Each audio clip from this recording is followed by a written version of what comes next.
बिस्मिल्लाहिर्रहमानिर्रहीम। बच्चे last time chapter number 2 in progress था हमारा, और चैप्टर नंबर 2 के अंदर हम इकोनॉमिक पॉलिसी देख रहे थे, और काम की बात जो उसमें समझने वाली थी, अगर समझने के लिहाज से देखा जाए, पढ़ने के लिहाज से डेफिनेटली डाटा अवेलेबल है ही हमारे पास। तो हमारे पास काम की बात एक ही थी कि जब भी किसी मुल्क के अंदर इकोनॉमिक पॉलिसीज़ का बैड इम्पैक्ट आता है तो बिज़नेस को हमेशा नुकसान होता है, और इकोनॉमिक पॉलिसीज़ हमेशा गवर्नमेंट बनाती है।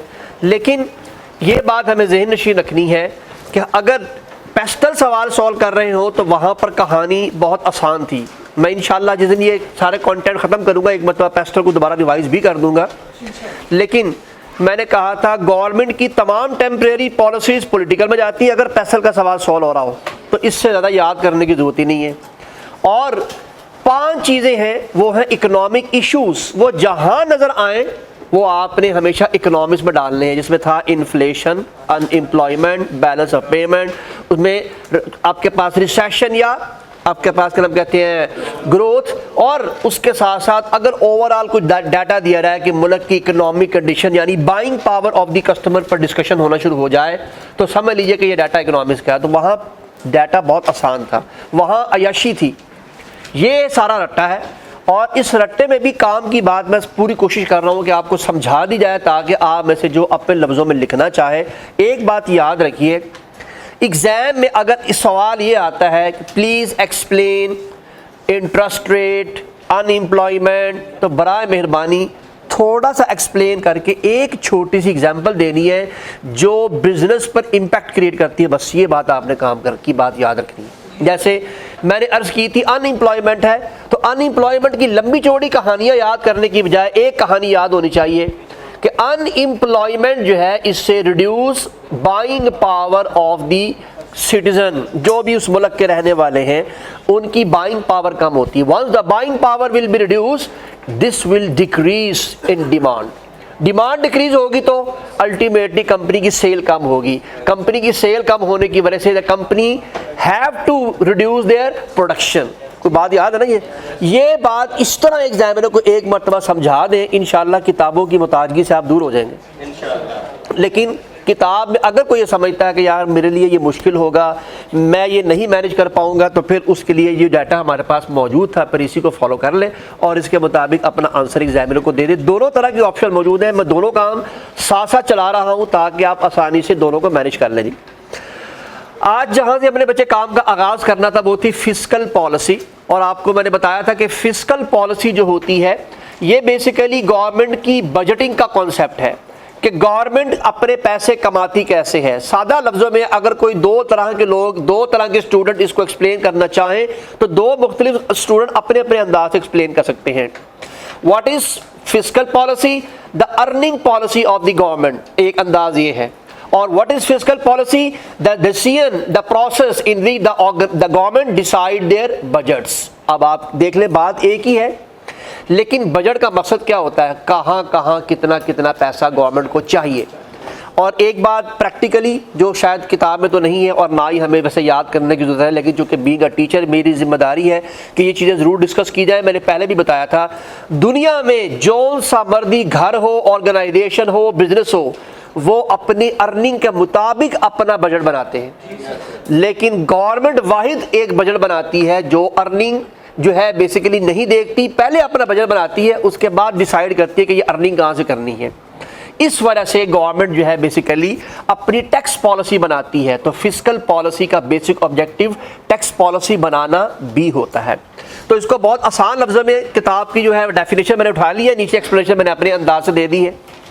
The government spending is a part of national income and include expenses of wages of government employees, development, expenditure, health, education and defense etc. बच्चे सादे लफ्ज़ों में उसने ये कहा है कि गवर्नमेंट बजट बनाती है ताकि इन जगहों पर स्पेंड किया जा सके। हालांकि हमने पिछले चैप्टर में गवर्नमेंट स्पेंडिंग पढ़ ली हुई है जी, फाइन। लेकिन यहाँ चूँकि आप खाली गवर्नमेंट स्पेंडिंग नहीं पढ़ रहे, यहाँ पर एक हेडिंग है और उस हेडिंग का नाम है फिस्कल पॉलिसी। तो जो लास्ट टाइम आपने मेरे पास कंटेंट पढ़ा था इंटरेस्ट रेट का, मैंने बताया था कि वो असल में इंटरेस्ट रेट नहीं है, असल में वो मॉनेटरी पॉलिसी है कि मुल्क के अंदर पैसे की सर्कुलेशन को किस तरह से ऑर्गेनाइज किया जाएगा। जी बच्चे, मैंने यहाँ पर 3 अंदाज में 3 स्टेप में इसको एक्सप्लेन किया। आप भी कोशिश कीजिएगा इसको अपने लफ्ज़ों में लिख सके। ये टेबल शेबल एग्जामिनर को समझ में आने हैं ना, उसको आप उसको दे सकते हैं, आपको थोड़ा सा लिखना पड़ेगा। For example, what is the basic objective of the fiscal policy? To decide the budget of government. एक लाइन में आप लिखें, बहुत वाज़ेह बात है, बहुत बात एक्सप्लेनेटरी है। And which tool we use to generate the budget? The taxes. आप टैक्स रेट ना लिखें, खाली टैक्सेस लिख दीजिए। और हमें मालूम है कि हमारे पास ऑप्शन 2 ही होते हैं, या टैक्स ज़्यादा होंगे या टैक्स कम होंगे। लेकिन प्लीज़ बी केयरफुल, आपने जब भी टैक्स ज़्यादा या टैक्स कम की बात करनी है तो इसको कंपैरिजन करवाना है आपने एक्सपेंडिचर के साथ। ये बात याद रहेगी। फिस्कल पॉलिसी में टैक्स ज़्यादा कोई चीज़ नहीं है, फिस्कल पॉलिसी में टैक्स कम कोई चीज नहीं है। ये बात याद रखिए। अगर मुझे मुल्क के अंदर इन एरियाज पर स्पेंडिंग करनी है और मेरी स्पेंडिंग बीइंग अ गवर्नमेंट, इन्ना लिल्लाहि व इन्ना इलैहि राजिऊन,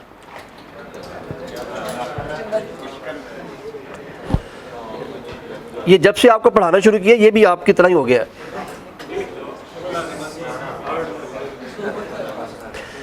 जी खरबूजे को देख के खरबूजा रंग पकड़ता है ना, ये आपको देख के रंग पकड़ रहा है। Okay ji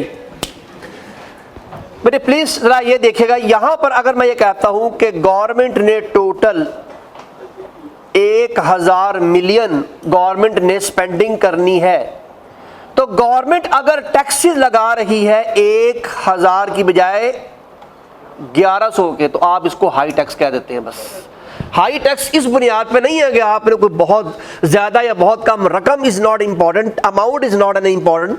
the thing is that कि आपके एक्सपेंडिचर जो मुल्क के हैं उस खर्चे से, उस स्पेंडिंग से ज्यादा अगर गवर्नमेंट टैक्स ले रही है तो इसको हाई टैक्सेस कहते हैं।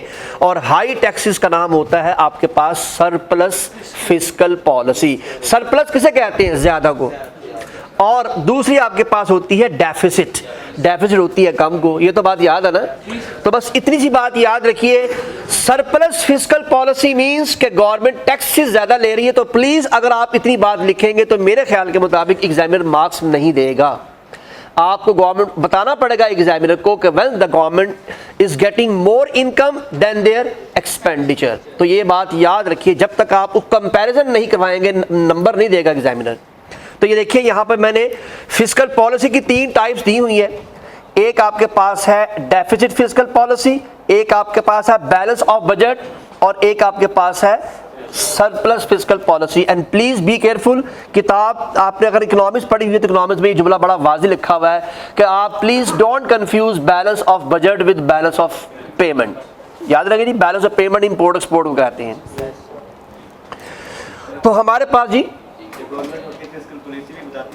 जी अवाम को पता होती है जनाब, बजट जब आपका आता है तो बजट से मुराद यही होती है ना। जब आप बजट में गवर्नमेंट टैक्स नहीं लगाती, बताती नहीं गवर्नमेंट टैक्स लगाएगी, तो क्या ख्याल है? जिन्होंने एनालिसिस करना वही करेंगे ना। हर चीज़ आपको बता के थोड़ी बताएंगे कि मैंने इतने ज़्यादा लिए थे कम लिए हैं।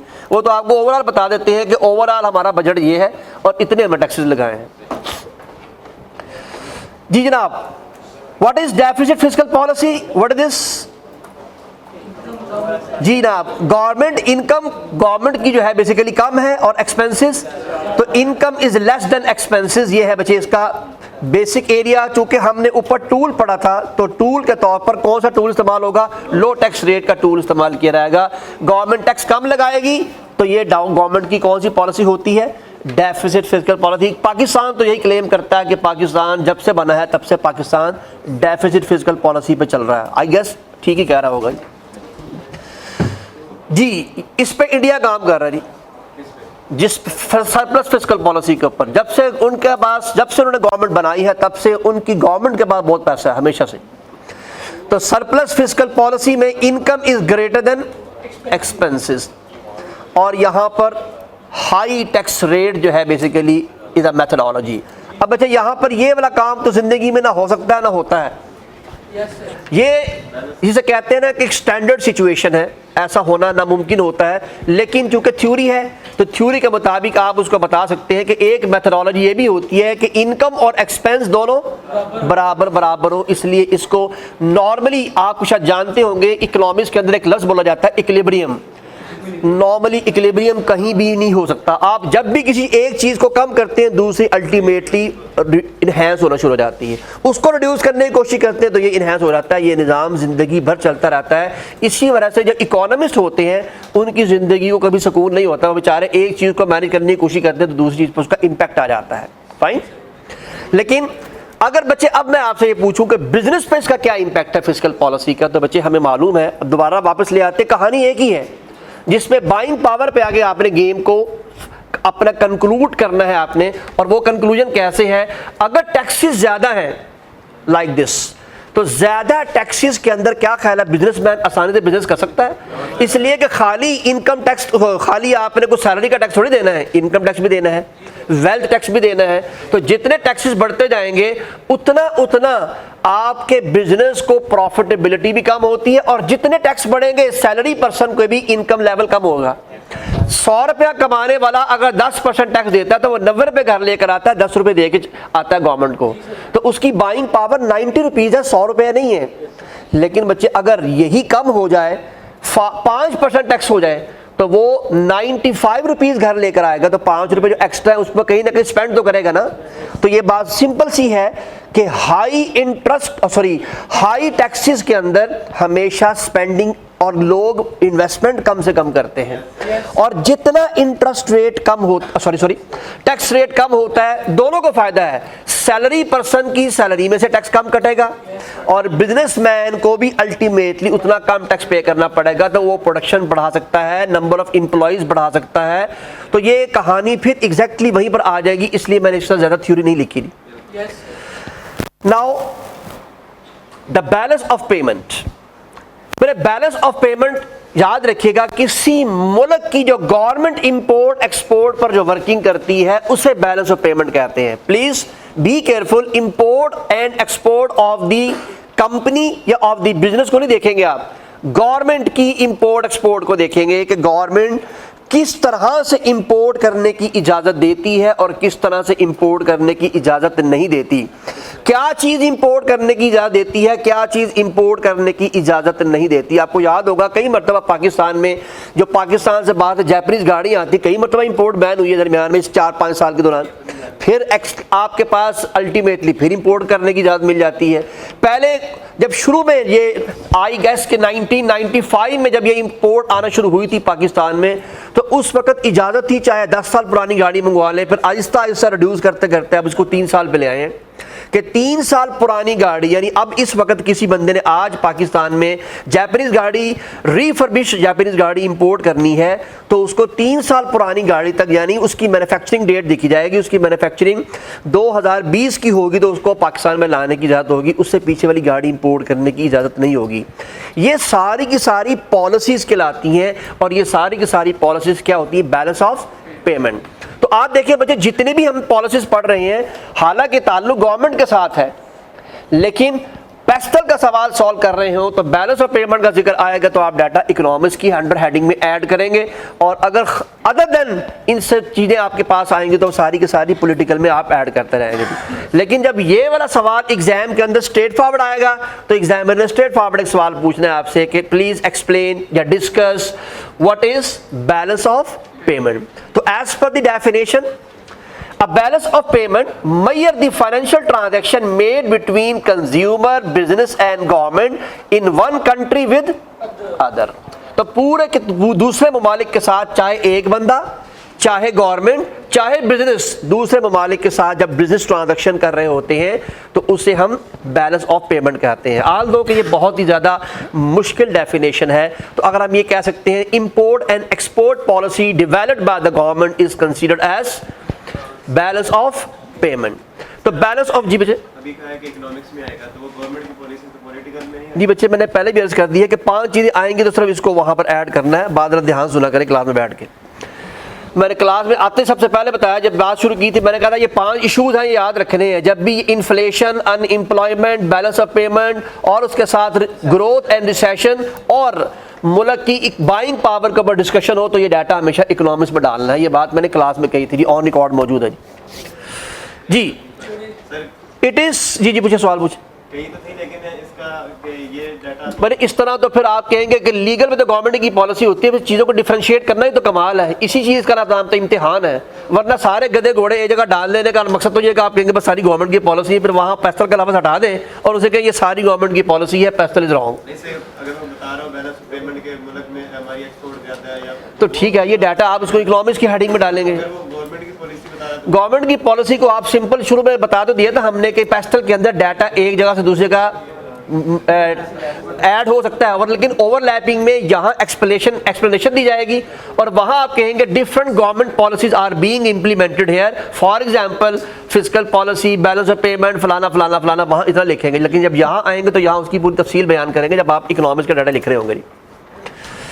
जी जनाब प्लीज़, तो मैंने इसको आसान लफ्ज़ों में भी आपको अर्ज कर दी है कि गवर्नमेंट की इंपोर्ट एक्सपोर्ट की पॉलिसी क्या होती है, बैलेंस ऑफ पेमेंट कहते हैं उसे। It is calculated by adding up the value of all goods are exported sold to other countries. तो बच्चे जब आप किसी दूसरे मुल्क में सामान भेजते हैं तो वो क्या कहलाती है, एक्सपोर्ट। और and import bought from other country, जब आप दूसरे मुल्कों से खरीदते हैं। मैंने एक लफ्ज़ आपको साथ लास्ट टाइम एक लफ्ज़ इस्तेमाल करवाया था बैलेंस ऑफ पेमेंट के अंदर, ये सिर्फ आपकी यादाश्त के लिए, आप लिखना चाहें वेल एंड गुड, क्योंकि टेक्निकल वर्ड लिखने से हमेशा मार्क्स ज़्यादा मिलते हैं। मैंने एक लफ्ज़ इस्तेमाल किया था आपके पास, इनफ्लो आउटफ्लो, इनफ्लो और आउटफ्लो। तो बच्चे मैंने आपसे कहा था इनफ्लो कहते हैं एक्सपोर्ट को और आउटफ्लो कहते हैं इंपोर्ट को। उसकी एक वजह है, असल में ये इनफ्लो और आउटफ्लो किसी मुल्क के क्या होते हैं, रिजर्व्स। तो जो मुल्क के रिजर्व होते हैं डॉलर की शक्ल में हो सकते हैं, गोल्ड की शक्ल में हो सकते हैं, आपके पास बेशुमार एग्रीकल्चर प्रोडक्ट्स हो सकती हैं, आपके पास दूसरी मैन्युफैक्चरिंग प्रोडक्ट्स हो सकती हैं, ये सारे के सारे मुल्क के रिजर्व हैं। अब जरा देखिएगा, जब आप एक्सपोर्ट करते हैं तो आपने सामान भेजा, वहां से क्या आएगा, या डॉलर की शक्ल में पैसे आएंगे, या आपके पास गोल्ड आएगा, या वहां से बार्टर सिस्टम के तहत कोई ना कोई चीज जो आपके मुल्क की जरूरत है वो आपके मुल्क में आएगी। तो इनफ्लो ऑफ रिजर्व्स होता है, ये क्या होता है बच्चे, इनफ्लो ऑफ रिजर्व्स, इससे मुल्क के रिजर्व्स बढ़ते हैं।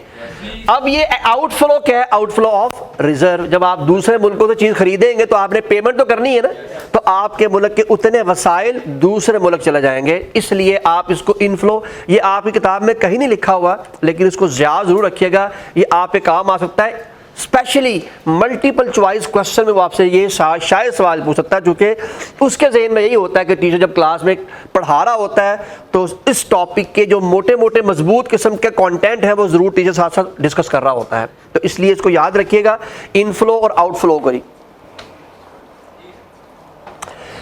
जी जनाब, तो हमारे पास बच्चे दो तरह के, जिस तरह बैलेंस आपके पास फिस्कल पॉलिसी दो तरह की थी, फिस्कल पॉलिसी भी आपके पास दो तरह की थी, इसी तरह आपके पास बैलेंस ऑफ पेमेंट भी दो तरह के हैं। एक डेफिसिट बैलेंस ऑफ पेमेंट है और एक सरप्लस बैलेंस ऑफ पेमेंट है। आपको क्या लग रहा है क्या होगा? डेफिसिट बैलेंस ऑफ पेमेंट किस चीज को प्रेजेंट कर रहा होगा? डेफिनेटली डेफिसिट ऑफ रिजर्व्स है ये। और बात सुन रहे हो, ये डेफिसिट ऑफ रिजर्व्स है। यहां पर लिखा भी हुआ है कि व्हेन कंट्री की जो इंपोर्ट है एक्सपोर्ट से क्या हो जाए, ज्यादा हो जाए। फॉर एग्जाम्पल 1000 मिलियन की आपने इंपोर्ट की है और 900 मिलियन की आपने एक्सपोर्ट की है, तब भी आप देखिए डेफिसिट आपके पास 100 मिलियन जो है वो आपके पास अभी भी डेफिसिट है, यानी इतना रिजर्व ज्यादा चला गया आपका। तो ये प्लीज अपनी याददाश्त के रखिए, इस डेफिसिट से मुराद है आपके रिजर्व्स डेफिसिट हो रहे हैं। ऑल ऑफ यू, तो याद करने का एक तरीकाकार होता है, हर चीज को चीजों से लिंक करके जब आप याद करेंगे तो things would be more easy to understand and remember. The same with surplus, तो सरप्लस का ताल्लुक भी आपके, अब यहां पर लिखा हुआ है इंपोर्ट आपके पास, अब यहां इसको उल्टा कर लेते हैं कि इंपोर्ट आपकी इतनी है और एक्सपोर्ट आपने इतनी की है, तो यहां जवाब माइनस में आना है, यहां जवाब प्लस में आना है। तो यहां पर असल में कहानी ये तो है बताने वाली, लेकिन आपको अपनी याददाश्त के लिए अगर इतनी बात याद रख ले कि सरप्लस से यहां मुराद थी। अब देखिए काम कितना आसान है। सरप्लस फिस्कल पॉलिसी, टैक्सेस ज्यादा है। डेफिसिट फिस्कल पॉलिसी, टैक्सेस कम हैं, तो आपके पास डेफिसिट बैलेंस ऑफ पेमेंट, मुल्क के रिजर्व कम हो रहे हैं, सरप्लस बैलेंस ऑफ पेमेंट, मुल्क के रिजर्व्स बढ़ रहे हैं। तो 4 पॉइंट अगर याद हो तो 2 कंटेंट, बहुत बड़े कंटेंट आसानी से आपके अंडर कंट्रोल हो सकते हैं। फाइन जी। नाउ एग्रीगेट डिमांड या gross domestic product, last point of the chapter. उसके बाद एक और छोटा सा कंटेंट है, इंशाल्लाह उसको भी देखते हैं, लेकिन पहले आप इसको समझ लें बच्चे। इधर ध्यान करें, इधर सॉरी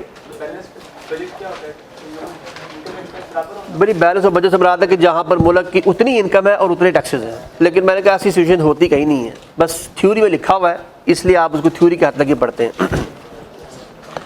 जी जनाब, हमारे पास यहाँ पर एग्रीगेट डिमांड या जीडीपी, ग्रॉस डोमेस्टिक प्रोडक्ट से मुराद ये है हमारे मुल्क में लोगों की ज़रूरियात पूरी करने के लिए जो टोटल यूनिट प्रोड्यूस किए जाते हैं, उन टोटल यूनिट की जो वैल्यू होती है उस वैल्यू को जीडीपी कहते हैं। फॉर एग्जांपल, मुल्क के अंदर 100 मोबाइल्स की ज़रूरत है, लेकिन मुल्क में 100 के बजाय 90 मोबाइल बनाए जाते हैं, तो जीडीपी माइनस होगी हमेशा, इसलिए कि आप मुल्क की ज़रूरत पूरी नहीं कर सकते।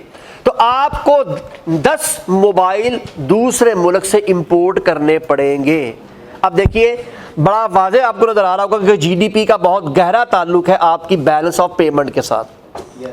अगर आपके मुल्क के अंदर वसाइल हैं, मुल्क के अंदर गंदम जो है वो 100 टन गंदम इस्तेमाल होती है, लेकिन आपके मुल्क के अंदर 100 टन गंदम मौजूद नहीं है, आपके मुल्क के अंदर जो है 100 के बजाय 90 टन मौजूद है, तो इसका मकसद ये हुआ कि अब आपको जो बाकी 10 टन है वो दूसरे मुल्कों से इंपोर्ट करनी पड़ेगी, तो इसका मकसद जीडीपी माइनस है। तो जीडीपी क्या होती है? वो टोटल यूनिट जो आपके मुल्क में या कुदरती तौर पर या आपके अंदर वहां पर मुल्क के अंदर आप प्रोड्यूस करते हैं, चाहे वो आर्टिफिशियल है, चाहे वो आपके पास नेचुरल है, चाहे वो आप जिस तरह से भी प्रोड्यूस कर रहे हैं, जो उस आवाम की ज़रूरत को पूरा करते हैं, उसे हम कहते हैं कि ये मुल्क की जीडीपी होती है। अब इसको डेफिनेशन के तहत देख लेते हैं बच्चे।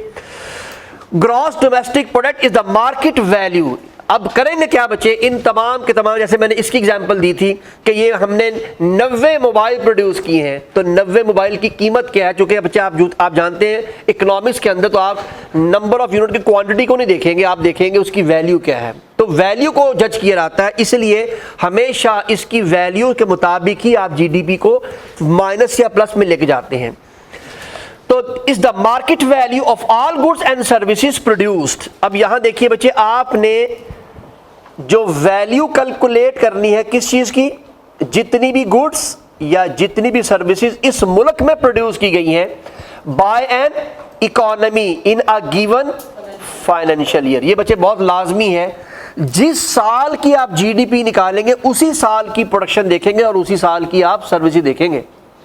ये बात याद रहेगी ना, इसलिए उसने कहा है हर एक फाइनेंशियल ईयर की, 2022-23 का फाइनेंशियल ईयर, 2021-22 का फाइनेंशियल ईयर, 2020-21 का फाइनेंशियल ईयर, तो जिस फाइनेंशियल ईयर की आप कैलकुलेशन करना चाहते हैं जीडीपी की, उसी के मुताबिक होती है। और फिर आपने वो पढ़ा हुआ है कि नाम कहती है BCG, बोस्टन कंसल्टेंट ग्रुप, तो आपने उसमें ग्रोथ पढ़ी हुई है, ग्रोथ कैसे आइडेंटिफाई होती है कि आपने जो है वो जो भी आपका करंट ईयर है उसकी value minus previous year base year value divided by base year value multiplied by 100, तो आप परसेंट यही निकाल लेंगे कि डोमेस्टिक आपकी जीडीपी बढ़ी है या जीडीपी कम हुई है पिछले साल से, उससे पिछले साल से, उससे पिछले साल से, जितना चाहे मर्जी कंपैरिजन करवाए जा सकते हैं जी, ऑल ऑफ यू।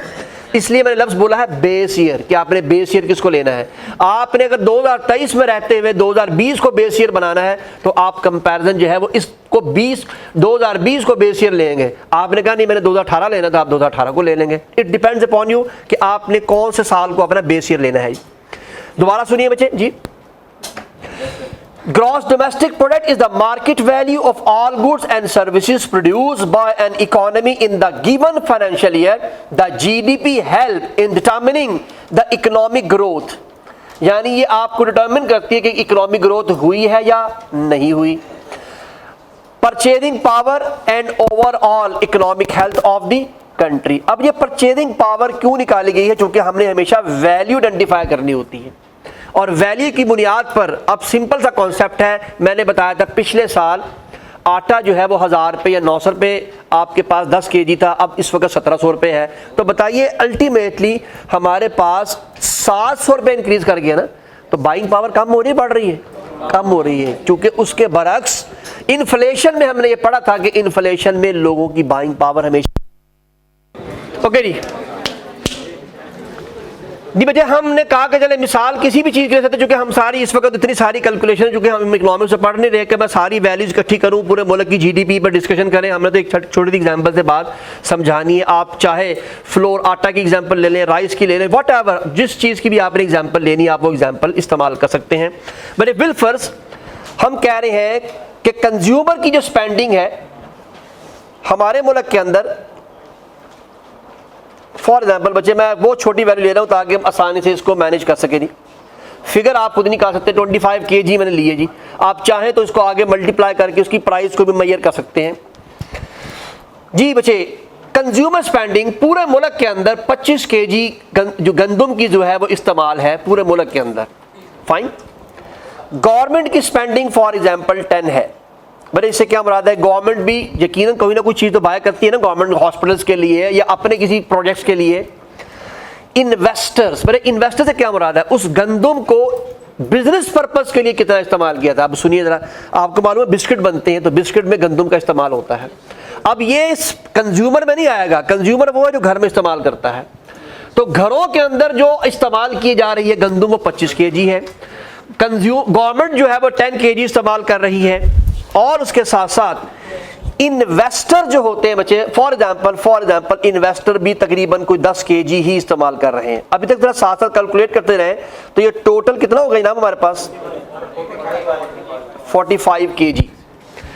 अब बच्चे इसमें से कुछ चीज़ें पाकिस्तान से बाहर एक्सपोर्ट भी की जाती है। अब आप सोच रहे होंगे कि सर एक चीज़ हमारे पास पहले नहीं, हम एक्सपोर्ट कैसे करेंगे, लेकिन ये बात याद रखिएगा, जब दूसरे मुल्कों के साथ आपने 5 साल का, 6 साल का, 7 साल का मुआहदा कर लिया है कि आपने ये सामान देना है, तो चाहे आपके मुल्क में अपने लोगों की ज़रूरत के लिए हो या ना हो, वो आपने वो सामान ज़रूर देना होता है, इसलिए कि इसी का नाम कॉन्ट्रैक्ट होता है। और ये कॉन्ट्रैक्ट जब कर लिया जाता है तो फिर उसको आप इसको ब्रेक नहीं कर सकते, क्योंकि कॉन्ट्रैक्ट को ब्रीच करने का एक अलग फाइनेंशियल पेनल्टी है। तो इसलिए आप समझ लीजिए कि एक्सपोर्ट भी हो रहा है, 5 kg एक्सपोर्ट भी हो रहा है। तो 5 kg मैं इसमें और ऐड कर लेता हूं। इसका मकसद ये हुआ कि आपको अपने मुल्क की ज़रूरत पूरी करने के लिए 50 kg तो एटलीस्ट चाहिए। कोई बात समझ आ रही है बच्चे? लेकिन इसके साथ साथ आप कुछ चीज़ें इंपोर्ट भी करते हैं। फॉर एग्जांपल इंपोर्ट का जो आपका कॉन्ट्रैक्ट हुआ वो 20 kg का हुआ है, तो 20 kg क्या होंगे इसमें से माइनस। तो मुल्क के अंदर जो आपको ज़रूरत है, जो आपके मुल्क के लोगों ने प्रोड्यूस करना है, वो कितना प्रोड्यूस करना है, 30 kg, जो कि 20 तो बाहर से आना है ना। तो टोटल लोगों की ज़रूरत जो आपके पास है, जो आपने प्रोड्यूस करना है, अब आप जब कंपैरिजन करते हैं तो यही देखते हैं कि क्या आपका मुल्क 30 kg प्रोड्यूस कर रहा है या नहीं कर रहा। यहीं से आप अंदाज़ा लगा लेते हैं कि जीडीपी आपकी माइनस में जा रही है, जीडीपी आपकी प्लस जा रही है। और सबसे इंपॉर्टेंट चीज़, इस ज़रूरत को देखते हुए उतने ही लोगों को गवर्नमेंट कारोबार करने की इजाज़त देती है, वरना अगर हर कोई प्रोड्यूस करना शुरू कर दे तो ये तो फिर आपके पास चीज़ें इतनी ज़्यादा हो जाएंगी कि फिर आप एक चीज़ बढ़ गई या दूसरी चीज़ आपके पास कम हो जाएगी। तो इस चीज़ को बैलेंस रखना कि मुल्क में किस किस चीज़ की कितनी ज़रूरत है, इसी वजह से ये जो आपके पास बिजनेस के मुख्तलिफ तरह के चैम्बर ऑफ कॉमर्स टाइप जो हैं वो इदारे बनाए जाते हैं, वो इसी चीज़ को आइडेंटिफाई कर रहे होते हैं कि मुल्क में किस किस चीज़ की कितनी ज़रूरत है और उसके कितने प्रोड्यूसर मौजूद हैं, आप कितना अपने मुल्क में स्पेंड कर सकते हैं और कितना आप एक्सपोर्ट कर सकते हैं। इसी चीज़ का नाम मुल्क की इकॉनमी है। ये सारा का सारा काम इकोनॉमिस्ट कर रहे होते हैं। इकोनॉमिस्ट से ये इदारे डाटा लेते हैं, ये डाटा फिर आगे बिजनेसमैन यूज़ करते हैं और बिजनेसमैन यूज़ करने के बाद फिर कहीं जाके अपनी बिजनेस एक्टिविटी परफॉर्म करते हैं। और जो बिजनेसमैन ये एनालिसिस किए बगैर वर्किंग करते हैं वो हमेशा मुसीबत में रहते हैं। अब आपको पेस्टल की इंपॉर्टेंस का अंदाज़ा हो रहा होगा कि बज़ाहिर पेस्टल आपके लिए शायद 2 लफ्ज़ों की मार है, लेकिन जब आप प्रैक्टिकल काम कर रहे होंगे तो ये सारे के सारे काम जब आप परफॉर्म कर रहे होंगे तो अल्टीमेटली पेस्टल के सिर्फ इकोनॉमिक्स पे आप एरिया पे काम कर रहे हैं। फिर इसी तरह आपने गवर्नमेंट की पॉलिसी पे भी काम करना है, इसी तरह सोशल पे भी काम करना है, इसी तरह लीगल पे भी काम करना है। सारे एनालिसिस परफॉर्म करने के बाद then you will decide whether you should perform business activity और नॉट। तो ये इतना इंपॉर्टेंट फैक्टर है। इसी वजह से ये मॉडल, पेस्टल का मॉडल, आपके MS2 लेवल तक भी आपसे जुदा नहीं किया जाता, इसलिए कि इसकी प्रैक्टिकल इंपॉर्टेंस बहुत ज़्यादा है। फ़र्क इतना है, यहाँ डाटा थोड़ा है, यहाँ पर आपको थोड़ी बात बताई जाएगी। जैसे जैसे आप इंशाल्लाह ग्रो करते रहेंगे, तरक्की करते रहेंगे, वैसे वैसे इसका डाटा भी इंक्रीज करना शुरू कर देगा, उतनी मालूमात बढ़ती जाएगी और रट्टा उतना कम होता रहेगा, प्रैक्टिकल एक्सपोजर, प्रैक्टिकल अप्रोच उतनी बढ़ती रहेगी। फाइन, ताकि जब आप यहाँ से चार्टर्ड अकाउंटेंसी की डिग्री लेके बाहर निकले तो यू शुड बी एबल कि आप हर चीज़ को बड़ी आसानी अप्लाई कर सकें। और वैसे मैंने आपको लास्ट टाइम एक मैसेज सेंड भी किया था ICAP आपकी तरफ से कि माशाल्लाह स्टाइपेंड आने वाला है, तो फिर अल्लाह ताला खैर करेगा इंशाल्लाह। स्टाइपेंड अपनी जगह, लेकिन सबसे काम की बात है आपका एक्सपोजर। आपको जो वहाँ से नॉलेज मिलता है, जो आप वहाँ से नॉलेज हासिल करते हैं, मैंने आपको बताया था कि चार्टर्ड अकाउंटेंसी में सबसे अहम चीज़ आपकी जो है फर्म का काम है। जो फर्म में आपने 3.5 साल काम कर लेना है, याद रखिए सीखते आप उसी में हैं। ये जितना कुछ आप पढ़ते हैं, इनकी प्रैक्टिकल जो आपके पास वर्किंग है, इसी वजह से बेशुमार लोग आगे जाके अपनी जो है वो लाइन को तब्दील कर लेते हैं। कुछ लोग, आप में से 90% तो नहीं मैं कह सकता, 60% या 50% ज़्यादा लोग तो ऑडिट की तरफ चले जाते हैं और तकरीबन को 10 से 15% टैक्स की तरफ चले जाते हैं। लेकिन बहुत कम रेशो है इन चीज़ों की बेस के, वो जो आप मुझसे यहाँ पर MFA में पढ़ रहे हैं या आगे जाके CFAP3 में पढ़ेंगे, इसे कहते हैं बिजनेस कंसल्टेंसी। और सबसे मुश्किल काम बिजनेस कंसल्टेंट का होता है, उसे एक ही वक्त में फाइनेंशियल और नॉन फाइनेंशियल हर तरह का एनालिसिस करके आपने अपने किसी न किसी क्लाइंट को देना होता है, और क्लाइंट ने उसकी बुनियाद पर फ्यूचर की डिसीजन मेकिंग करनी होती है। This is the basic difference. तो ये बेसिकली याद रखिएगा। आपको शायद लगता होगा यार ये हम पर एक बोझ है कि हमें सारी की सारी ऐसे मैनेजरियल चीज़ें पढ़ाई जा रही हैं। आपको आइडिया नहीं है कि दुनिया के अंदर सबसे ज़्यादा अर्निंग करने वाले लोग बिजनेस कंसल्टेंट होते हैं, और आगे उनकी एक बेशुमार लाइनें हैं। कोई बिजनेस एनालिस्ट है, कोई सिस्टम एनालिस्ट है, कोई सिस्टम के ऊपर फर्म एनालिस्ट है, कोई उसके साथ फर्मवेयर एनालिस्ट है। There are so many kind of analyst, और इन सब की जिम्मेदारियां इसी तरह की होती हैं। लेकिन इंशाल्लाह MS2 लेवल पे जाके आप इन सारे एनालिस्ट का डिफरेंस भी देखेंगे कि इन सब में वर्किंग डिफरेंस क्या होता है, इन सब की जिम्मेदारियां क्या होती हैं। सबसे बड़ा होता है बिजनेस एनालिस्ट, और अल्लाह की रहमत से आपकी फर्म्स के अंदर बाकायदा तौर पर बिजनेस एनालिस्ट की बाकायदा जॉब्स मौजूद होती हैं। बट इट डिपेंड्स, आपकी फर्म कभी भी किसी को ये तोहफे में पेश नहीं करेगी कि यार किसने बिजनेस एनालिस्ट बनना है। वो आपके अंदर जरासीम को देखेंगे कि आपके अंदर बिजनेस के जरासीम है या नहीं है। अगर वो जरासीम पाए गए और वो जरासीम एक्सपोज भी हो गए, उसका इम्पैक्ट नज़र आना शुरू हुआ, तो बिजनेस के जो हेड होते हैं दूसरे साल के बाद खुद ही आपको उस तरफ मूव करना शुरू कर देते हैं। लेकिन वो आपकी बाकायदा तौर पर उस पूरी की पूरी वर्किंग को देख रहे होते हैं। लेकिन जहां उन्हें नज़र आता है कि बस ये तो रट्टे वाला बच्चा है, इसने बस जो जिस लाइन पर लगाया वही काम करना, उसको वो ऑडिट की तरफ रखते हैं, उसको ऑडिट से बाहर आने देते ही नहीं है। जिसमें थोड़े से ज़रा जम ज़्यादा होते हैं कुछ काम करने के, कुछ वर्किंग करने के, उसको टैक्स की तरफ वो खुद ब खुद लाते हैं आहिस्ता आहिस्ता। याद रखिए, फर्म्स से चीज़ को सीखना ये भी एक आर्ट है। कोई फर्म आपको ये नहीं कहेगी ये ना ये पकड़े, ये ऑडिट काम करना है या ये वाला काम करना है। कोई फर्म नहीं कहेगी। आप जिस फर्म में भी जाएंगे, हर चार्टर्ड फर्म आपको एज ए ऑडिटर ही लेगी आपको। लेकिन पहले साल ऑडिटिंग का काम करते करते रिपोर्ट राइटिंग आप सीखेंगे, रिपोर्टिंग के फॉर्मेट सीखेंगे, और उसके साथ साथ आहिस्ता आहिस्ता छोटे छोटे काम, क्लाइंट से गुफ्तगू कैसे करनी है, क्लाइंट को कौन सी रिपोर्ट कब देनी है, रिपोर्ट का फॉर्मेट क्या होना है, उसके कितने वर्ड्स लिखने हैं, कितनी बात लिखनी है, कितनी बात छुपानी है। ये सारी मालूमात आपको एक साल में कहीं जाके मिलती है। एक साल के बाद फिर आपके जो लिखने का अंदाज़ होता है, जो आपके काम करने का अंदाज़ होता है, उसे क्लाइंट नहीं बल्कि आपसे कहीं ज़्यादा आपका जो हेड होता है वो ऑब्ज़र्व कर रहा होता है। और ऑब्जर्वेशन के बाद वो देखता है कि आप में ये खूबी भी मौजूद है, वो आपको खुद से वो काम असाइनमेंट देना शुरू करता है थोड़ी थोड़ी।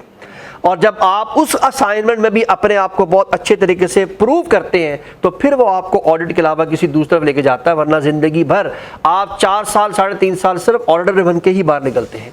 इल्ला ये कि बाद में अल्लाह ताला किसी को खुद ही उस डायरेक्शन में डाल दे तो वो खुद चल जाता है, लेकिन ये बहुत रेयर चांस होता है।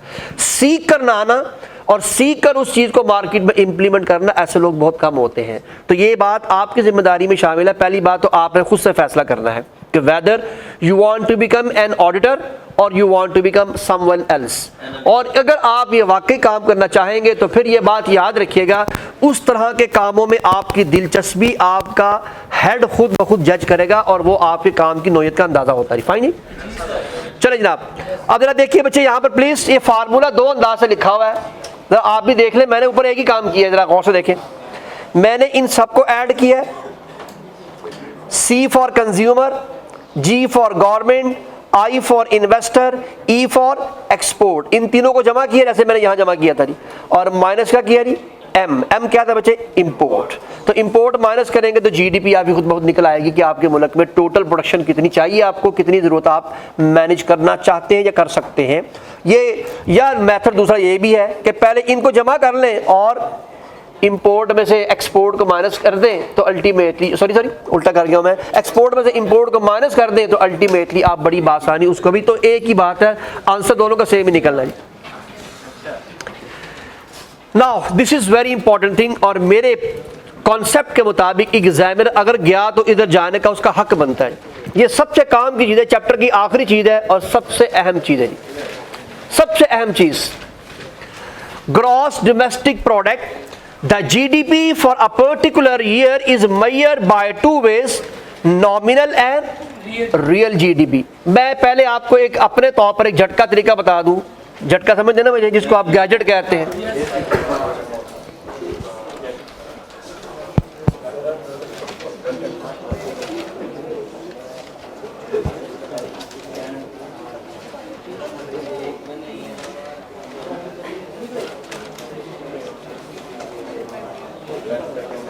हाँ जी भाईजान, ये है इसका टोटका कि नॉमिनल GDP हमेशा मेजर की जाती है इन्फ्लेशन रेट के साथ, ठीक है ना। अब एक बात सुन लीजिए, जब इन्फ्लेशन का जिक्र आप कर रहे हैं तो इससे मुराद हुई पिछले किसी बेस ईयर से कंपैरिजन जरूर करना पड़ेगा। और सुन रहे हैं मेरी बात? पिछले किसी मुझे बिल फर्ज में इस साल को आइडेंटिफाई करना चाहूं तो मैं इस साल की GDP तो आइडेंटिफाई कर सकता हूं, लेकिन मैं ये नहीं बता सकता कि GDP माइनस थी कि प्लस थी, जब तक मैं पिछले साल से ना देख लूं कि पिछले साल से GDP बढ़ी है या कम हुई है। ये फैसला तो मुझे देखना है, और इसका फैसला दो चीज़ों पे होना है, कंजम्पशन कितनी हुई है, इस्तेमाल कितनी हुई है, और प्रोड्यूस कितनी हुई है। इन दोनों के मुकाबले के बगैर तो मैं कभी भी अपनी GDP मेजर कर ही नहीं सकता, जो कि GDP के फार्मूले में कंजम्पशन सबसे पहले है जी, कंज्यूमर ने कितनी कंज्यूम करनी है ना। तो ये बेसिकली हमें मालूम है कि अगर कंज्यूमर कंज्यूम कम कर रहा है तो इसका मसला है कि मुल्क में इन्फ्लेशन बहुत ज़्यादा है, तो इन्फ्लेशन की वजह से डिमांड कम होती है ना, या मुल्क के अंदर कहीं ना कहीं इंटरेस्ट रेट बहुत ज़्यादा है, या मुल्क के अंदर इंटरेस्ट रेट के साथ साथ टैक्सेस बहुत ज़्यादा है, या मुल्क के अंदर अनएम्प्लॉयमेंट बहुत ज़्यादा है। चारों चीज़ों की वजह से आपके मुल्क के अंदर कंजम्पशन कम होनी होती है। ये बात याद है ना जी। तो ये कुछ फार्मूले होते हैं, अगर उनको अच्छे तरीके से नोट डाउन कर लिया जाए या समझ लिया जाए तो फिर हर चीज़ को एक्सप्लेन करना, things would be very easy to understand. Gross domestic product को मेजर करने के दो तरीके हैं, नॉमिनल एंड GDP। ये डाटा हम बाद में पढ़ेंगे, आइए पहले हम एक एग्जांपल देख लेते हैं। ये एग्जांपल मैंने आपको सेंड नहीं की हुई, इंशाल्लाह एग्जांपल मैं आज आपको सेंड कर दूंगा जी। बच्चे प्लीज इधर देखिएगा जी, ऊपर फाइनेंशियल ईयर देख ले पहले, 2015 टू 2016 की जो है बेसिकली हम GDP को देख रहे हैं। इसमें बच्चे हमारे पास राइस की क्वांटिटी 500 kg है और क्वांटिटी है 600 kg की।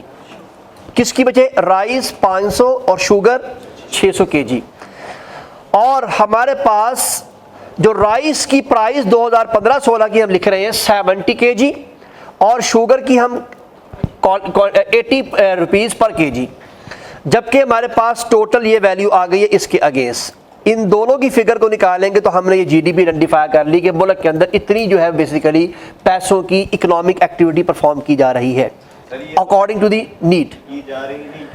ये तो हो चुका ना बच्चे, क्योंकि ये उस मुल्क का उस साल का डाटा होगा ना कि उस साल में कितनी कंज्यूम हुई है। इस डाटा के अंदर वो सब कुछ मौजूद है जो आपने कंज्यूमर, गवर्नमेंट, इन्वेस्टर सारा कुछ मौजूद, इसमें इंपोर्ट एक्सपोर्ट सारा डाटा मौजूद है इसके अंदर। ये तो है बेस डाटा। अब बच्चे जरा please look at this, the first thing is what, जरा गौर से देखिएगा इसमें कहां डिफरेंस आया आपको नहीं। जरा ये देखिएगा, क्या 2021 से लेके 2022 तक इन्फ्लेशन नहीं हुई? क्या हुई है? तो जरा देखिएगा, ये डाटा और ये डाटा मैंने सेम रखा हुआ कि नहीं रखा हुआ?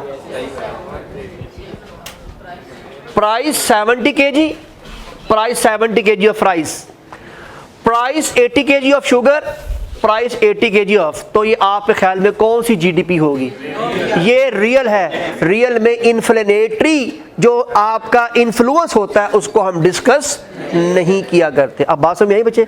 ये एग्जामिनर को इस तरह की एग्जाम्पल देंगे तो उसको समझ में आनी है, वरना खाली डाटा देखने के बाद आपको नंबर शायद वो देख पाएगा दो जरूर, क्योंकि किताब में लिखा हुआ है, लेकिन इतने से नंबर मिलेंगे आपको। और ये अनफॉर्चुनेटली किताब में ये एग्जाम्पल मौजूद नहीं है। तो इसलिए ज़रा सुन लें इसको बच्चे। क्वांटिटी देखिए बढ़ी कि नहीं बढ़ी जी? कंजम्पशन बढ़ी है। यहाँ पर 500 kg जो है वो कंज्यूम हो रही थी, यहाँ 800 kg, यहाँ 600 kg कंज्यूम हो रही थी यहाँ पर। इसका मकसद ये हुआ कि याद कीजिए, मैंने आपसे कहा था इकोनॉमिक्स के अंदर दो चीज़ों की बड़ी इंपॉर्टेंस होती है, Q एंड P। तो यहाँ किस चीज़ को मेजर किया जा रहा है? सिर्फ Q को। क्वांटिटी जो कि इंक्रीज हुई है, यहां पर आप जीडीपी में सिर्फ क्वांटिटी को मेजर कर रहे हैं कि पहले साल से अगले सालों में, साल कौन सा बच्चे? 2021-22 का साल का आपका फाइनेंशियल ईयर है। तो 2021 से 22 साल के फाइनेंशियल ईयर में आप बड़ी बासानी देख सकते हैं कि 300 kg राइस में इंक्रीज कर गई है कंजम्पशन, और तकरीबन 400 kg इंक्रीज कर गई है शुगर में, इस्तेमाल उसके मुल्क की जीडीपी के पॉइंट ऑफ व्यू से। लेकिन बच्चे अब क्या करते हैं? ये तो हो गई हमारी real GDP. Now look at this, ये देखिएगा, अब ये डाटा और ये डाटा सेम है, ये डाटा और ये डाटा सेम है, लेकिन अब ये वाली देखिएगा, बस अब इसमें इन्फ्लेशन भी ऐड हो गई है।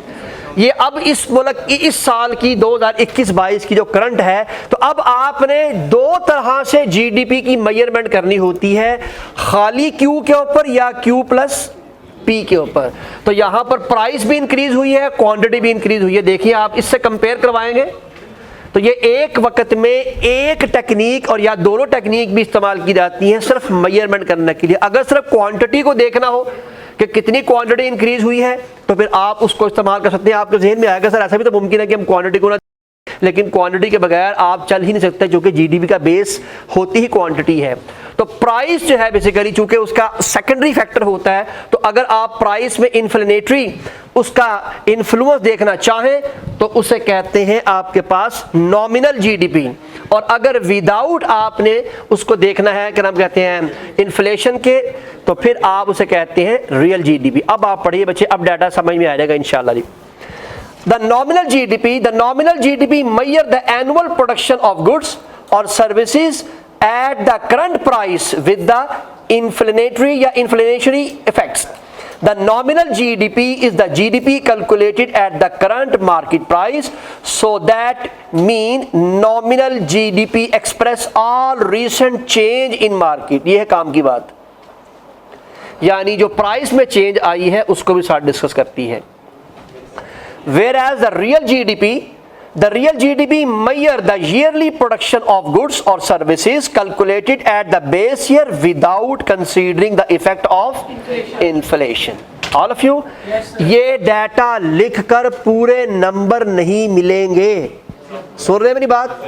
इसके साथ एग्जाम्पल कंपलसरी है, और इसी तरह की एग्जाम्पल को एक अपनी तरफ से बना के, वो आपकी मर्जी है कि एग्जाम्पल आपने राइस की लेनी है, शुगर ले लें, मिल्क ले लें, जो भी आपको उस प्रोडक्ट आपने अपनी मर्जी से लेनी है, प्रोडक्ट आपकी मर्जी की है। मैं इंशाल्लाह अभी घर जाके आपको ये सेंड कर देता हूँ ताकि आपके पास ये एग्जाम्पल भी आ जाए, लेकिन आप अपनी मर्जी से ये एग्जाम्पल खुद भी प्रोड्यूस कर सकते हैं। फाइन जी, अल्लाह अकबर। लो जनाब, ये टेबल आपने गो के मैं पढ़ा चुका हूँ, ये सारा का सारा टेबल ये आपने घर से जाके एक दफ़ा देखना ज़रूर है। मैं एक एग्जांपल दे देता हूँ यहाँ पर ताकि आपको होगा कि ये हमने पढ़ा हुआ है सारा कुछ। एग्जांपल देखिए, चेंज क्या है बच्चे? चेंज है हाई अनएम्प्लॉयमेंट रेट। मुल्क के अंदर एम्प्लॉयमेंट बढ़ रही है, सॉरी अनएम्प्लॉयमेंट। कंज्यूमर कंज्यूमर का क्या इफेक्ट होता है बच्चे, ये पूरी इकोनॉमिक्स की एक्टिविटी की बातें हो रही हैं। मे स्पेंड लेस, हमें मालूम है कि जो लोग बेरोजगार हो रहे हैं उनके पास पैसा कहाँ से आएगा खर्च करने के लिए। और बिजनेस क्या करेगा बच्चे, मे लोअर प्राइस, बिजनेस कोशिश करेगा प्राइस कम रखे ताकि सामान बिके, डिस्काउंट का लफ्ज़ इस्तेमाल हो रहा है, in order to encourage people to buy, ताकि लोग उसको बाय कर सकें। नहीं कोई पढ़ लोगे ना ये सारा कुछ आपके उस पिछले जो आपने पढ़ा हुआ है उसको समराइज करके किताब के आखिर में ये टेबल आई कैप ने अपनी किताब में दिया हुआ है। ये सारा इस तरह से आसान आसान करके लिखा हुआ है, इसको एक दफ़ा पढ़िएगा ज़रूर। गो कि इस पर डायरेक्ट इस तरह के सवाल नहीं एग्जाम में आते, लेकिन ये आपके तमाम कंटेंट को रिवाइज कर देगा, चूँकि इसमें अनएम्प्लॉयमेंट भी है, इंटरेस्ट रेट भी है। ये इंटरेस्ट रेट हाई और लो में भी आपने वहां पढ़ा हुआ है। और उसके बाद आपके पास एक्सचेंज रेट आपने डिस्कस किया हुआ है। एक्सचेंज रेट का कॉन्सेप्ट आता है जब आप बैलेंस ऑफ पेमेंट पढ़ रहे होते हैं, जो कि बैलेंस ऑफ पेमेंट में सबसे बड़ा काम किसका होता है, एक्सचेंज रेट का।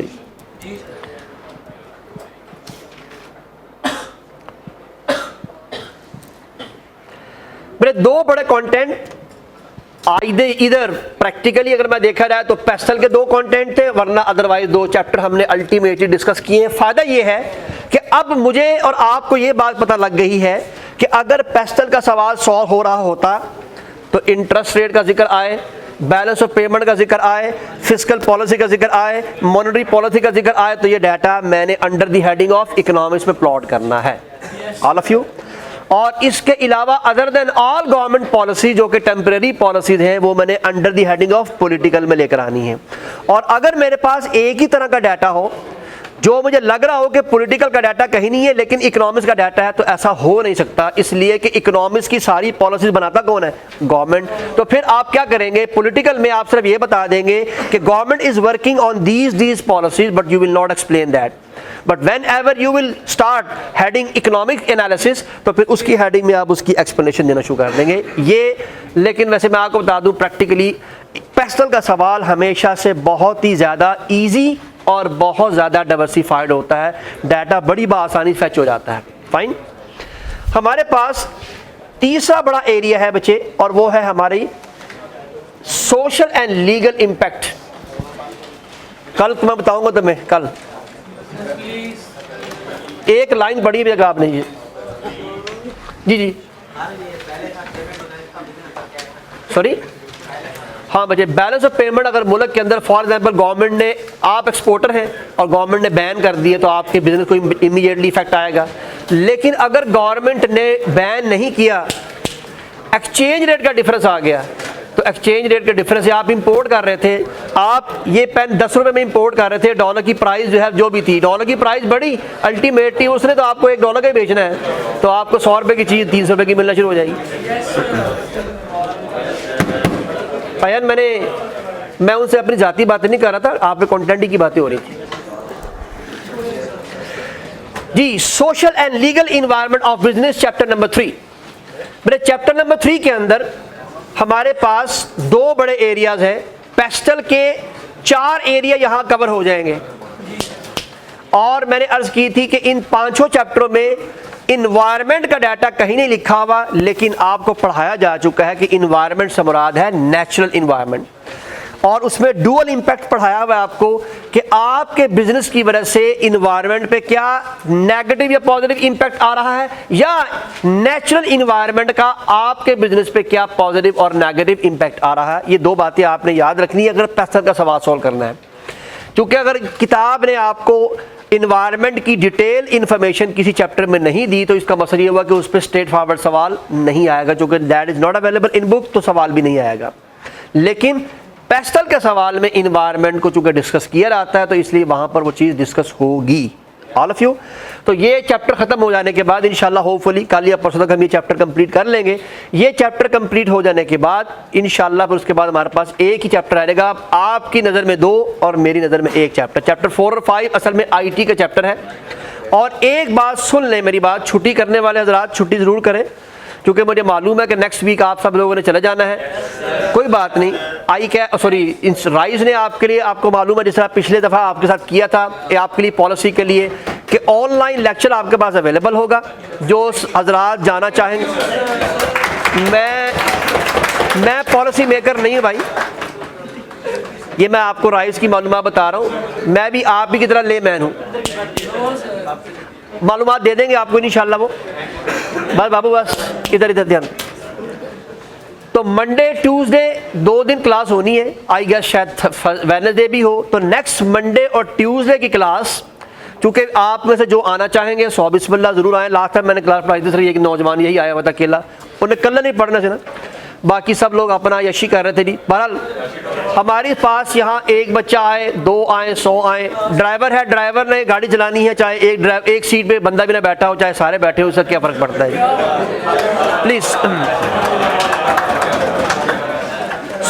अब बस करो बस। मंडे और ट्यूसडे दोनों दिन के लेक्चर्स बाकायदा रिकॉर्ड होंगे, जो आके सुनना चाहें 100 बिस्मिल्लाह, यहाँ पर तशरीफ़ लेके आना चाहें 100 बिस्मिल्लाह। ये मैं आपको वो बात बता रहा हूँ जो अभी राइज ने आपको अनाउंस नहीं की, लेकिन मुझे मालूम है इसलिए मैं अनाउंस कर रहा हूँ। और अनाउंस होनी है, ये कौन सी कोई ऐसी हिडन बात है तो जो उन्होंने छुपा के रखनी है। तो इसलिए आपने बड़ी ईज़ ज़रूर बनानी है, लेकिन मेरी बात ध्यान सुन लें कि अभी तक 3 पेपर आए हैं, तीनों पेपरों में चैप्टर 4 और 5 से एक सवाल कंपलसरी आ रहा है। ये बात ज़हन नशीं रख ली, और आना है, क्योंकि इंफॉर्मेशन टेक्नोलॉजी सबसे बड़ी स्ट्रेटजी है आज के दौर की, सबसे बड़ी। इस वक्त एवोल्यूशन जो आपकी चल रही है, बल्कि एवोल्यूशन नहीं कहना चाहिए, रेवोल्यूशन कहना चाहिए, एवोल्यूशन आहिस्ता आहिस्ता आती है। रेवोल्यूशनरी लेवल के ऊपर इंफॉर्मेशन टेक्नोलॉजी का इस्तेमाल, और बाबू बात कर दो, आपके पास इंफॉर्मेशन टेक्नोलॉजी का इस्तेमाल बहुत ज़्यादा बढ़ चुका है। इस वक्त बिजनेस की स्ट्रेटजी के अंदर सबसे पहली स्ट्रेटजी आईटी की बनती है इस वक्त, आज के दौर के अंदर, इसलिए कि इसी आईटी की वजह से दुनिया के अंदर दूसरे ममालिक की कंपनी से कोलैबोरेशन चल रही है, और कोलैबोरेशन एक बहुत बड़ी स्ट्रेटजी है। पूरी दुनिया के अंदर कारोबार में आप जो ई कॉमर्स इस्तेमाल कर रहे हैं, कि आपने ऑनलाइन चीज़ बाय की, ऑनलाइन चीज़ सेल की, उसमें आपकी टेक्नोलॉजी का बहुत बड़ा इस्तेमाल है। तो ये बात आप सुन लें कि पेस्टल का सवाल पूरा आए अपनी जगह। अभी भी लास्ट टाइम का पेपर भी आप देख लें कि पेस्टल का सवाल 10 नंबर का पूरा था, उसके बावजूद 8 नंबर का इंफॉर्मेशन टेक्नोलॉजी का सवाल उसके ऊपर भी आया हुआ था। तो आप देख लें कि 2 जगह इस्तेमाल करवाया है उसने आईटी को। तो इसलिए आप ज़रा ध्यान से अपनी छुट्टी ज़रूर करें। मैंने बताने का मकसद ये था कि छुट्टी करने का मकसद ये नहीं कि आप लेक्चर ध्यान से ना सुने, क्योंकि अभी तक मैंने जितनी भी चीज़ें ऑनलाइन आपको भिजवाई हैं, आप में से मेरे ख्याल आधे लोगों ने भी नहीं सुनी हुई, इसलिए कि जब मैं वहाँ पर उसको जाके इन्फो में जाकर देखता हूँ कि किसने सिर्फ सीन किया हुआ है और किसने बाकायदा तौर पर सिर्फ डिलीवरी तक ही रखा हुआ है, उसको सिर्फ डिलीवर हुआ है बस, उसने उसको सीन करने, उसने कहा है अभी कोई खाएगी कोई कम, ये कोई बात है करने वाली। तो ये बेसिकली आप अपनी बात ज़रा ध्यान रखें कि ये मेहनत आपके लिए होती है। गो के आपको अपनी प्रॉब्लम्स, अपने फ़ायदे, अपनी फ्यूचर का बिल्कुल कोई एहसास नहीं है, लेकिन मुझे ज़रूर एहसास है कि आप बिल्कुल अपनी जिसे कहते हैं ना मंजिल के बिल्कुल सामने खड़े हैं इंशाल्लाह, अल्लाह ने चाहता है। इसके फ़ौरन बाद 3 महीने के बाद इम्तिहान के फ़ौरन बाद आप एलिजिबल हैं कि आप किसी भी जगह पर किसी फर्म में अपने पेपर दे सकते हैं। आपकी अगर किसी फर्म में इंटरव्यू के दौरान आप पास होते हैं तो इंशाल्लाह अगले 4 से 5 महीने के अंदर आप फर्म में काम कर रहे होंगे। तो ये आपके लिए है ना बच्चे, तो इसलिए आप पूरी कोशिश करें कि अपनी जो इस वक्त की मेहनत है उसको बरकरार रखें। आई कैप ने एक और नई पॉलिसी बनाई है, वो बेशुमार ऐसे लोग भी तो है ना माशाल्लाह जो कि अल्लाह अल्लाह बस अल्लाह करे, जो पिछले 6 साल से मुसलसल कैफ में है, पास नहीं हो सके, उनकी भी इंडक्शन हो रही है इस मरतबा। ये चपेट है वैसे अल्टीमेटली कि यार तू नहीं पास होना, आ जा रहा तो हम पढ़ा देते हैं, अल्टीमेटली कॉन्सेप्ट ये दिया जा रहा है। जो कैफ में पिछले 6 अटैम्प्ट पे या 6 साल से पेपर दे रहा है, 6 अटैम्प्ट से, और वो पेपर पास नहीं कर सका, इस मतलब उसको भी इंडक्शन की इजाज़त है कि वो इंडक्शन के लिए पेपर जमा करा सकता है। 6 साल से पहले बस जी बस, बाकी बातें आई क्या से पूछेंगे आप, मेरा काम सिर्फ आपको एक फाइनल इन्फॉर्मेशन देना होता है। ओके जी, प्लीज़ अब आपने पढ़ने के हैं प्लीज़, और इधर ध्यान करो यार, तो 10 दफ़ा तो आपको चुप कराना पड़ता है। जी यार आप इंसान हैं जानवर हैं।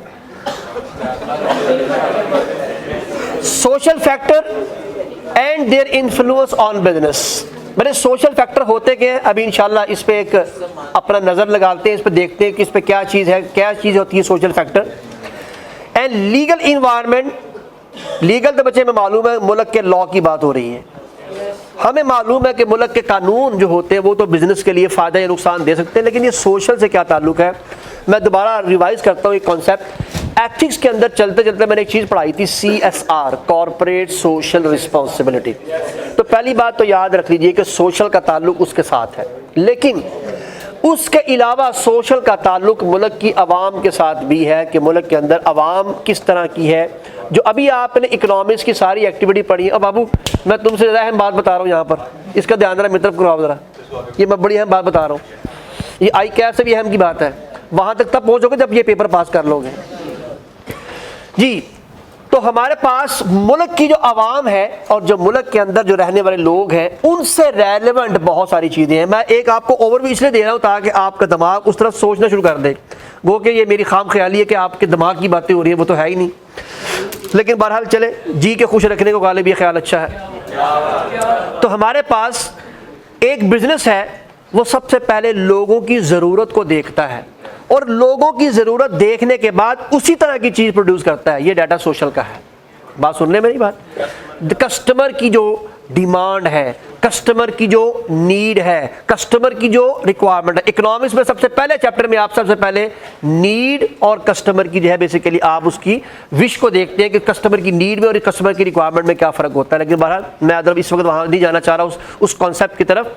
तो याद रखिए बच्चे, जो कस्टमर होता है, आप जब कस्टमर की विश, कस्टमर की रिक्वायरमेंट, कस्टमर की नीड के एन मुताबिक चीज़ बनाते हैं, चीज़ के बिकने का चांस बढ़ जाता है। और यही कस्टमर चाह रहा होता है, जो कस्टमर की विश होती है, जब उसको अपनी पसंदीदा चीज़ मार्केट में नज़र आती है या जब आप मार्केटिंग करते हैं और कस्टमर को वही मालूमात मिलती है कि अच्छा यार यही मेरे दिमाग में था और यही चीज़ मार्केट में मिल रही है, तो customer would like to buy that product easily. तो यही ये कॉन्सेप्ट होता है, ये सोशल का कॉन्सेप्ट है कि आपने कस्टमर का या कस्टमर की नीड एनालिसिस को देखते हुए उसके मुताबिक चीज़ को प्रोड्यूस करना। ये एक एंगल है बच्चे, सुन लीजिएगा ताकि हर एंगल पे आपकी नज़र हो। दूसरा इससे बड़ा एंगल है, आपने बीइंग एन ऑर्गेनाइजेशन इस मुआशरे के लिए किया क्या है, ये भी सोशल का एंगल है।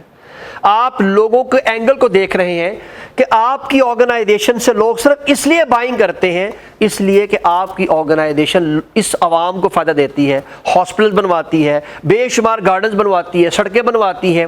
याद कीजिए हमने एक कॉन्सेप्ट पढ़ा था कि किस तरह बिजनेस जो है वह गवर्नमेंट की पॉलिसीज़ पर इम्पैक्ट क्रिएट करता है। तो वहाँ पर हमने फाइनेंशियल इंसेंटिव्स पढ़े थे कुछ। ये वही फाइनेंशियल इंसेंटिव है, अब इसका नाम तब्दील हो गया, अब इसका नाम सोशल हो गया है। और सोशल से क्या मुराद है कि लोग देखते हैं कि ये ऑर्गेनाइजेशन इस कामों में ऐसे वर्किंग कर रही है, फिर लोग उसकी तरफ बाकायदा मुतवज्जे होती है, लोग उसकी तरफ जाना शुरू करते हैं। ये एक बहुत बड़ा कॉन्सेप्ट होता है। मैंने शायद क्लास में एक मरतबा एक छोटा सा एनालिसिस आपको बताया था, जो कि एक Pakistan times sorry economics time आता है एक रिसाला, उसमें ये एनालिसिस 2012 में आया था।